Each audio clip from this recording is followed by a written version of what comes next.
आखिर गुरु शुक्राचार्य कितने शक्तिशाली थे और आखिर क्यों शुक्राचार्य जैसे ऋषि को बनना पड़ा असुरों का गुरु। आप देख रहे हैं मिस्टीरियस हिंदू। तो चलिए अब करते हैं ज्ञान की बात। वीडियो में आगे बढ़ने से पहले हमारे चैनल को सब्सक्राइब अवश्य करें, साथ ही बेल आइकन जरूर दबाएं और कमेंट बॉक्स में हर हर महादेव अवश्य लिखिएगा। हिंदू धार्मिक ग्रंथों में देवताओं के अधिपति के रूप में इंद्र को और उनके गुरु के रूप में बृहस्पति को और परम इष्ट के रूप में विष्णु जी को माना जाता है। दूसरी ओर दैत्यों के अधिपति के रूप में हिरण्याक्ष और हिरण्यकश्यप को माना जाता है और दैत्यों के गुरु की उपाधि स्वयं शुक्राचार्य को मिली है। वहीं दैत्यों के परम इष्ट स्वयं भगवान शिव माने जाते हैं। एक और जहां देवताओं के भवन, अस्त्र आदि के निर्माणकर्ता स्वयं विश्वकर्मा थे, तो वहीं दूसरी ओर असुरों के निर्माणकर्ता माया दानव थे। लेकिन सबसे हैरान कर देने वाली बात तो ये है कि आखिर इतने शक्तिशाली गुरु शुक्राचार्य को क्यों दैत्यों का गुरु बनना पड़ा। दरअसल शुक्राचार्य के संबंध में काशी खंड, महाभारत इत्यादि ग्रंथों में अनेक कथाएं वर्णित हैं। अनेक शास्त्रों में अलग अलग कहानियों के रूप में गुरु शुक्राचार्य को दर्शाया गया है कि वो कैसे दैत्यों के गुरु बने थे। तो चलिए आज की इस वीडियो को शुरू करते हैं और जानते हैं कि शुक्राचार्य जैसे शक्तिशाली ऋषि आखिर कैसे दैत्यों के गुरु बने। दरअसल शुक्राचार्य महर्षि भृंगु के पुत्र थे और साथ ही साथ भगवान विष्णु के भक्त प्रहलाद के भांजे भी थे।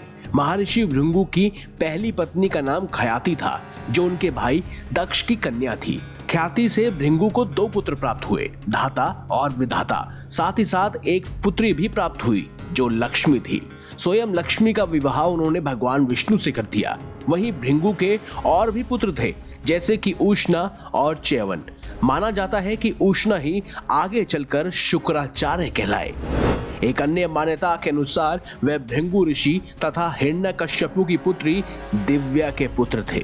जब शुक्र थोड़े से बड़े हुए तो उनके पिता ने उन्हें ब्रह्म ऋषि अंग ऋषि के पास शिक्षा लेने के लिए भेज दिया। अंग ऋषि ब्रह्मा के मानस पुत्रों में सर्वश्रेष्ठ थे और उनके एक पुत्र बृहस्पति भी थे, जो बाद में आगे चलकर देवताओं के गुरु बने। शुक्राचार्य के साथ उनके पुत्र बृहस्पति भी पढ़ते थे। माना जाता है कि शुक्राचार्य की बुद्धि बृहस्पति की तुलना में ज्यादा कुशाग्र थी, लेकिन फिर भी बृहस्पति के अंग ऋषि के पुत्र होने की वजह से उन्हें ज्यादा अच्छी शिक्षा मिलती थी, जिसके चलते एक दिन शुक्राचार्य ईर्ष्यावश उस आश्रम को छोड़कर सनक ऋषि और गौतम ऋषि से शिक्षा लेने लगे। कहते हैं शिक्षा पूर्ण होने के बाद जब शुक्राचार्य को पता चला कि बृहस्पति को देवों ने अपना गुरु नियुक्त किया है, तो उन्होंने भी ईर्ष्यावश दैत्यों के गुरु बनने की मन में ठान ली।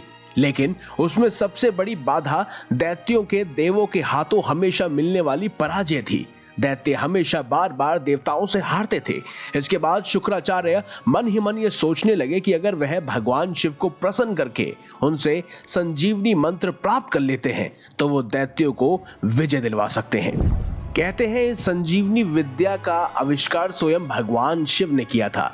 आपको ज्ञात होगा कि भगवान गणेश का सिर काटकर हाथी का सिर लगाकर भगवान शिव ने ही गणेश जी को पुनः जीवन दान दिया था। सिर्फ यही नहीं, अपनी पत्नी सती के देह त्यागने के बाद भगवान शिव ने ही दक्ष प्रजापति का अंत किया था, जिसके बाद देवताओं के खूब मनाने के बाद उन्होंने दक्ष प्रजापति के सर की जगह बकरे का सर लगाकर उन्हें जीवन दान दिया था।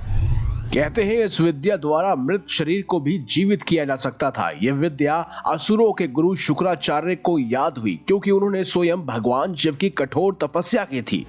उधर देवों ने मौके का फायदा उठाकर दैत्यों का संहार आरंभ किया। शुक्राचार्य तपस्या में लीन है ये जानकर दैत्य उनकी माता के शरण में चले गए। ख्याति ने दैत्यों को शरण दी और जो भी देवता दैत्य को मारने आता वो उसे मूर्छित कर देती या फिर अपनी शक्तियों से उनको लकवा ग्रस्त कर देती। ऐसे में दैत्य बलशाली हो गए और धरती पर लगातार पाप बढ़ने लगा। तब धरती पर पुनः धर्म की स्थापना के लिए भगवान विष्णु ने शुक्राचार्य की माता और भृंगु ऋषि की पत्नी ख्याति का सुदर्शन चक्र से सर धड़ से अलग कर दिया। दैत्यों के संहार में देवों की और समूचे जगत की मदद भी उन्होंने की। जब इस बात का पता शुक्राचार्य को चला तो उन्हें भगवान विष्णु पर बहुत क्रोध आया और उन्होंने मन ही मन उनसे बदला लेने की ठान ली और तब तक वह भगवान शिव की कठोर तपस्या को पूर्ण कर चुके थे। और उनकी तपस्या से प्रसन्न होकर भगवान शिव ने उन्हें संजीवनी मंत्र दे दिया। फिर शुक्राचार्य ने दैत्यों के राज्यों को पुनः स्थापित कर अपनी मां की मृत्यु का बदला लिया। ऐसा माना जाता है कि तब से शुक्राचार्य और भगवान विष्णु एक दूसरे के कड़े शत्रु बन गए। वहीं दूसरी ओर महर्षि भृंगु को जब इस बात का पता चला कि भगवान विष्णु ने उनकी पत्नी ख्याति का वध कर दिया है, तो उन्होंने भगवान विष्णु को श्राप दे दिया कि उन्होंने एक स्त्री का वध किया है, इसीलिए उनको बार बार पृथ्वी पर मां के गर्भ से जन्म लेना होगा और उनकी माता बार बार कष्ट भोगती रहेंगी। वहीं बात की जाए शुक्राचार्य की, तो शुक्राचार्य बहुत ही शक्तिशाली गुरु माने जाते हैं। मत्स्य पुराण के अनुसार शुक्राचार्य का वर्ण श्वेत है और इनका वाहन एक रथ है जिसमें अग्नि के समान 8 घोड़े जुते हुए हैं। सिर्फ यही नहीं, शुक्राचार्य महान ज्ञानी के साथ साथ एक अच्छे नीतिकार भी थे। शुक्राचार्य की कही गई नीतियां आज भी बहुत महत्व रखती हैं। आचार्य शुक्राचार्य शुक्र नीति शास्त्र के प्रवर्तक थे और इनकी शुक्र नीति अब भी इस पृथ्वी लोक में बहुत महत्वपूर्ण मानी जाती है। माना जाता है कि एक समय जब भगवान विष्णु ने त्रिविक्रम वामन के रूप में एक छोटे से ब्राह्मण बनकर राजा बलि से 3 पग धरती दान में मांगी, तो उस वक्त शुक्राचार्य बलि को सचेत करने के उद्देश्य से जलपात्र की टोटी में बैठ गए थे, जिससे कि पानी बाहर न आए और बलि भूमि दान का संकल्प न ले सके। तब वामन भगवान शिव ने बलि के कमंडल में एक तिनका डाला, जिससे शुक्राचार्य की एक आंख फूट गई। इसीलिए उन्हें एकाक्ष यानी कि एक आंख वाला भी कहा जाता है। लेकिन आखिर में सबसे महत्वपूर्ण प्रश्न तो ये उठता है कि क्या सचमुच शुक्राचार्य अरब देश चले गए थे? क्या उन्होंने ही मक्का मदीना बसाने में स्वयं शूर्पणखा की सहायता की थी?